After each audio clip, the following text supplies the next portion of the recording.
try hard, go step by step, and also work your way. Nothing come from heaven. Nothing come right away. Everything you want, you have to work for it. It's a matter of time.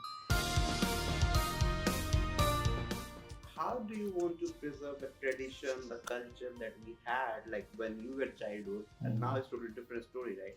So, how you want to preserve it? I was so disappointed when I came back, and I'm very disappointed now.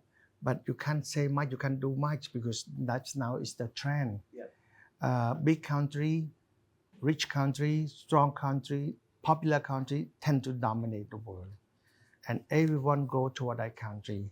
Sometimes even just your neighbor, when they're stronger, they're better, they're happier, they're richer, they dominate. So Cambodia easily dominated by other country, by other culture, influenced by that. Yeah. So you feel that the language, rather than have a real Khmer, we just have like Indian and the Filipino. They speak mixture of language. You cannot say one sentence Indian without English. You cannot say one sentence of Philippine without English. Cambodia now becomes a mixture of language too. So I'm so worried about the culture. That's why I always promote Khmer languages. And I even provide full scholarship if anyone wants to study Khmer, Sanskrit, Malay, and so on. So full scholarship until PhD. So I'm very strong in supporting retaining our languages, number one. And number two, Buddhism. I'm not a strong Buddhist, but Buddhism, if you were to read it and you were to listen to the principle of Buddhism, and you read Bible, it's not much different. I think everything derived from Buddhism principle.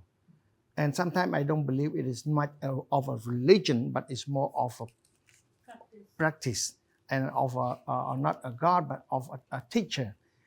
So I want to preserve that because right now it's no longer a Buddhist, but it's more of a mixture and also of how to say superstition, animism, and now it's not pure. People are more politic. People are more corrupted, even in every part of Buddhism. Yeah. So to me, I really want to preserve Buddhism in a way, but not to the point that you lose focus on education. Because Buddhism, you need to teach, not just believe, but you have to teach. And right now, Buddhism is not teaching anymore. It's just like memorizing the rhymes of Buddha and so on, but they don't know even what's that mean. So to me, I really want to maintain and alert people that cultural practice is very important. But then right now, it's all impure, it's all materialistic, and people now change. They're influenced by Western to the point that we don't know if we are really Khmer anymore. So I hope that I will help maintain those two. Yeah. So right now we involved in helping Buddhist university by give them scholarship to the monk and those who want to study Buddhism, and scholarships to those who want to study Khmer literature. So I focus on those two. That's really nice of you. Uh, is there any important lesson that life has taught you? Because you had a many thing to do, and you're coming from a very hard background, right? A very hardship that you already had. So, is there any important lesson that life has taught you very hard way? I have learned so many things in life. Number one, I have faced so many challenges, and some challenge is not of your own doing, but natural existing. So you have to accept it sometime and work hard to move out from that situation, because it throw at you from the day you're born, and then throw you where you were born. So sometimes you have to move out of it, work your way out. That's number one. So to me, never give up. Number two, so many people talk about you, say about you, look down at you when you are nothing. So forget it.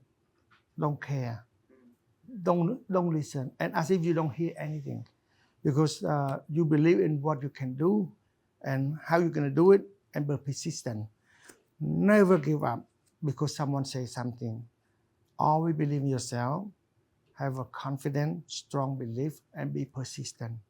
So because in everything that I feel that it's gonna fail, I never give up.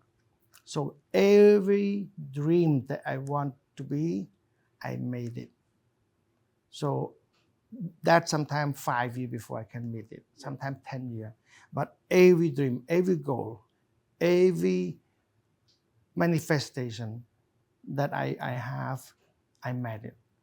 Through hard work, through endurance, no matter how long it is, but with persistence and with a plan. So I believe that everyone can do it. It's a matter of time. If you give yourself enough time and be patient enough and commit to it. So I feel sad that young people nowadays, because so many rich and so many poor, and the country develops so fast, so the gap between rich and poor are so huge. And you live in a heaven, you live in hell at the same place. So people want to go shortcut because they see that it's so painful. They want to go shortcut to meet that level fast. So they do crazy thing, and then end up they go bankruptcy, end up they lose everything, end up they become so poor. So I feel that try hard, go step by step, and also work your way. Nothing come from heaven. Nothing come right away. Everything you want, you have to work for it. It's a matter of time. Everything come from your sweat and blood, your two hands. When you work hard, the harder you work, the closer you get to your dream. That means they say the harder you work, the luckier you seem to have. Not because luck bring you, but because you work so hard, you reach closer and then you get result faster. So only hard work, commitment, dedication, persistence, and never give up will only drive you to your main goal. So to me, I haven't failed anything. That's because I don't listen to BS. I don't listen to negativity. I don't listen to bad criticism. I work my way out, and if I know that for sure that that's what I want, I will go for it. So I wish that all the kids who are listening or reading will take notes of that, because that is very important. Yeah. Actually, I'm not very smart. I'm just hardworking person, and I realize that everything I do is always extra. It's always longer, and it's always double or quadruple.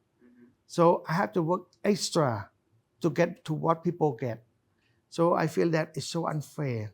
People study 2 years, I will study 4 years. People study 4 years, I will study 7 years. So that's how I experience. But I reach it also, but it's a matter of time. So I'm not smart, I'm just hard work. So I realize that now. And also I feel that people say I'm smart, and sometimes they say that I remember so much. I realize that whatever I see, I feel, I know, I touch, I remember. But I just noticed that I never remember people's face and name. I would meet you a few months later on, or maybe next week. I see you again, you say hello. I probably don't know you. And it's so strange. And I learned this, just realize that that's not because I know many people. It happens routinely again and again and again. And sometimes I just meet in the morning and evening, I don't remember them. And I say, so what do you think about that? I say, about what?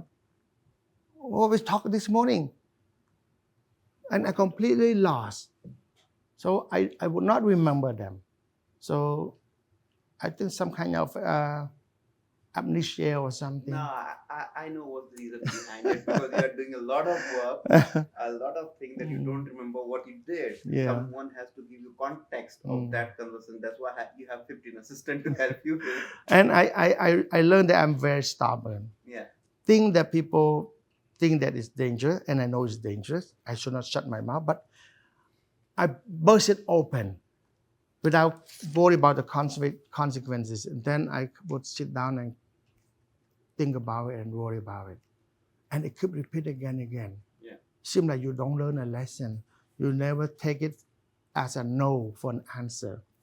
So I think maybe that contribute to my success, but at the same time contribute to my not happiness because I constantly have to worry about what I say.